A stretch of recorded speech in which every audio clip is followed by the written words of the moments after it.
Hey guys, it's Ashley. Welcome back to my channel. As you can see by the title of today's video, today we are finally seeing Maxxxine. Yes, the time has finally come. This has been one of my most anticipated films of the whole year so far. We are going to an early screening tonight at the Draft House, and I'm just super excited. In 1980s Hollywood, adult film star and aspiring actress Maxxxine Minx finally gets her big break. However, as a mysterious killer stalks the starlets of Los Angeles, a trail of blood threatens to reveal her sinister past. Of course, as you guys know, this is the concluding entry to Ti West's trilogy following X and Pearl. And I did do a trailer reaction for this film a couple months back when that first trailer was first released. And I do have to say, upon rewatching that trailer several more times and just ruminating in my own suspicions a little bit too much, I do kind of think that this might end up being my least favorite entry of the trilogy. I know that it's going to be brilliant and I'm going to definitely enjoy myself. I just don't know how it's going to outperform X and Pearl for me personally. It's because I thought those films were so near perfect for me. X was an awesome throwback to 70s slashers, and Pearl was this deeply weird but phenomenal character study, and of course Maxxxine is going to take place in the 1980s and just feels like from the trailer it's going to be drastically different from the preceding two films. But of course I'm going to let you guys know exactly what I think about it, so stay tuned for the review portion of the video. Dalton and I are going to be reviewing it later tonight for you guys. We did also recently get to rewatch X on the big screen, so that film is fresh in our minds going into Maxxxine tonight. And I don't really have too much else to say right now. We're gonna get going here in a little bit and I'm gonna take you guys to the theater with me. Yeah, let's go see Maxxxine.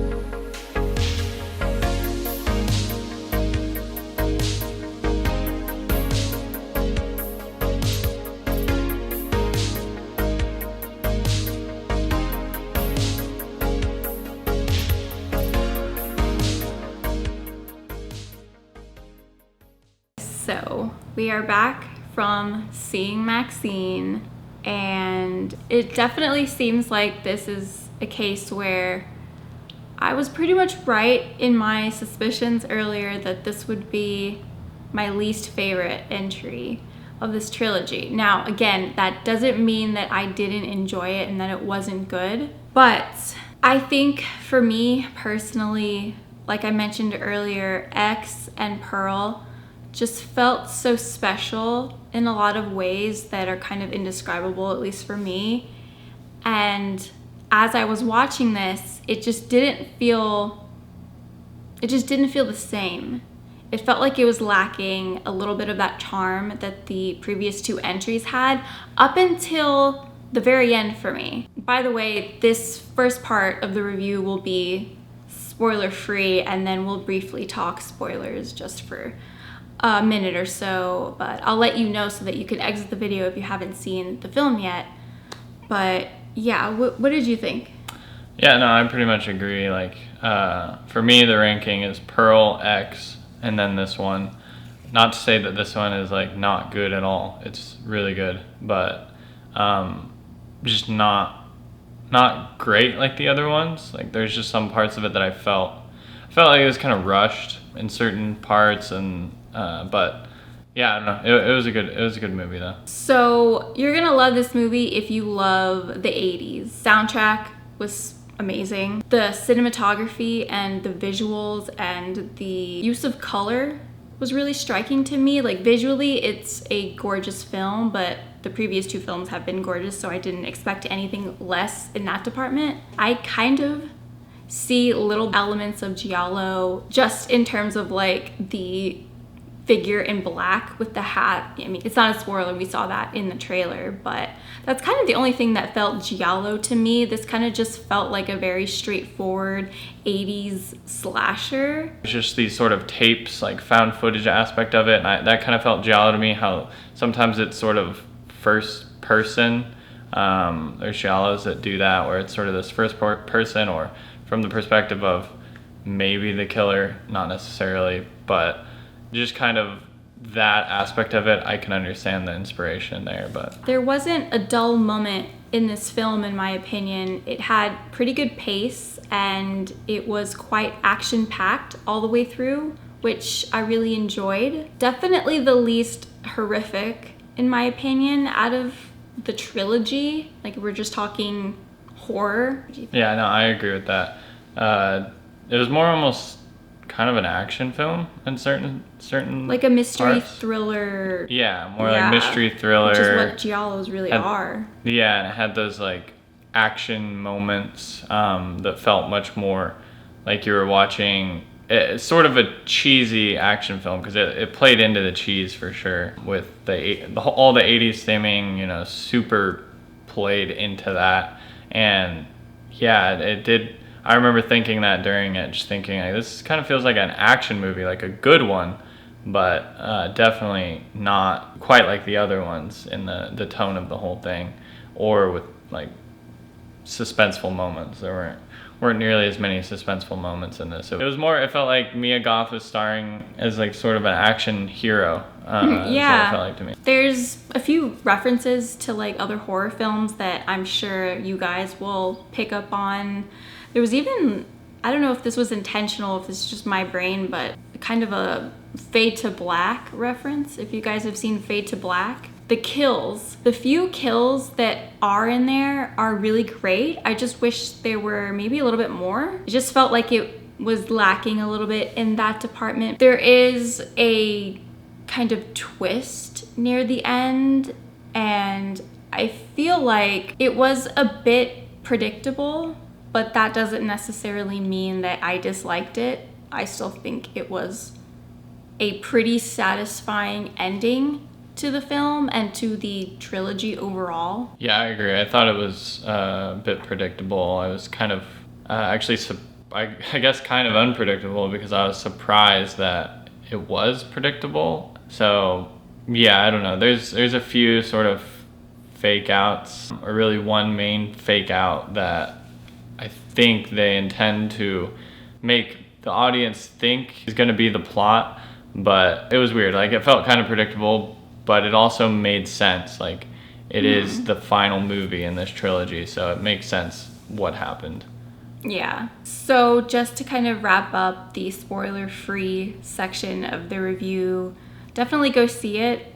I mean, if you've seen X and you've seen Pearl, you need to see Maxxxine. It's 100% worth it, just because we didn't necessarily like it as much as the previous two doesn't mean you won't. You know, we're all different. It's worth the watch, and this was a really hyped up movie, and it was highly anticipated by me and so many of you guys too, I know. It was a really fun time. Okay, so maybe turn off the video if you haven't seen the film yet. We're just gonna briefly talk some spoilers, so proceed with caution. So the twist at the ending, you know, it's her dad who's been tracking her down this whole time. They kind of play into this whole Night Stalker subplot thingy that they're just trying to, I think, convince the audience that that's what's gonna happen, like that she's gonna have a run-in with the Night Stalker, but that's actually kind of totally not even like part of the plot of the movie whatsoever. I think they really try to push that too, because it's in the trailer even, and I think a lot of people, when they first saw that trailer, was like, oh, I hope this isn't, you know, it's not like a movie that just kind of alters history, you know, sort of like Once Upon a Time in Hollywood sort of thing, where it, you know, which I thought would be really cool. I thought it would be cool if Maxxxine has a run-in with the Night Stalker and ends up like killing him. Thought that would be like really cool. But me too. That being said, the actual twist, I guess, of it being her dad, that made a lot of sense to me. Obviously, with the way the movie started, it starts out with this sort of like home footage video, which, by the way, I gotta talk on that for a second. just doesn't look like footage from that time period at all. Like, if you're talking, it looks like it's shot on a, 8K red camera or something, and then they just put some like TikTok filter over it. But anyways, that's besides the point. I think it was a really great twist, and the whole time, her character, it's sort of like the horseshoe theory with a lot of things in life, like kind of end up this way, where the two opposite sides of the spectrum are like so much alike. And I felt like a theme there with her and her dad. They're so much alike, but for completely different reasons. They're both like self-obsessed, and they're both like willing to do whatever it takes, even if that means, doing certain things that, might be bad. They're willing to do whatever it takes to do what they believe is right. But I think the twist was obvious, but really well done. And I thought it was really fun how at the end it kind of got like cheesy with the cult aspect of it. And then you sort of had the two detectives, kind of like a buddy cop sort of thing, which shout out Michelle Monaghan is in True Detective, which is the best show featuring two detectives. So they sort of played into that with their like dynamic between the two, and it was kind of cheesy and funny. It was like a buddy cop movie for a minute with their sort of subplot. Also, I don't know if it's just me, I liked Kevin Bacon in this film, but his character was a little strange. It felt almost super just cheesy. He was really hamming it up, but at the same time, it kind of works for what the film was trying to do. But yeah, Maxxine, she got what she wanted.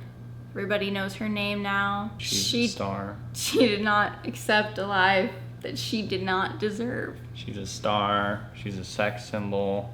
She's everything. Shout out to the Draft House also for this really cool VHS of The Puritan 2. I kind of briefly showed this earlier as you saw, but we got a sticker. It looks like a cool little presidency pin. Her little headshot here. So, love the Draft House for doing stuff like this. But yeah, any last thoughts on Maxxine? It was a good movie. Everyone should go see it. Whole trilogy was really awesome. Really awesome idea to just like have a trilogy done so quickly, and just have that all in mind beforehand, because it's kind of like a mini series in a way. I mean, it's not, the story's not like that, but production is kind of like a mini series where it's like they have a clear end sort of goal and an idea of how the three are going to work out. It's not like they just made a movie, it was a massive success, and then they're like, oh, we got to make more to make money.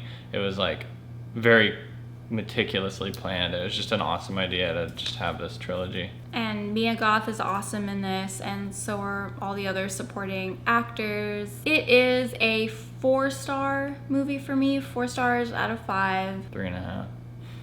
3.5 for Dalton. It was a lot of fun. Go see Maxxine, and thank you so much for watching our review. Thanks for watching. Let us know what you thought. If you've seen it, or when you do see it, come back. Let us know what you think. Thanks for watching, guys. I'll see you in my next video.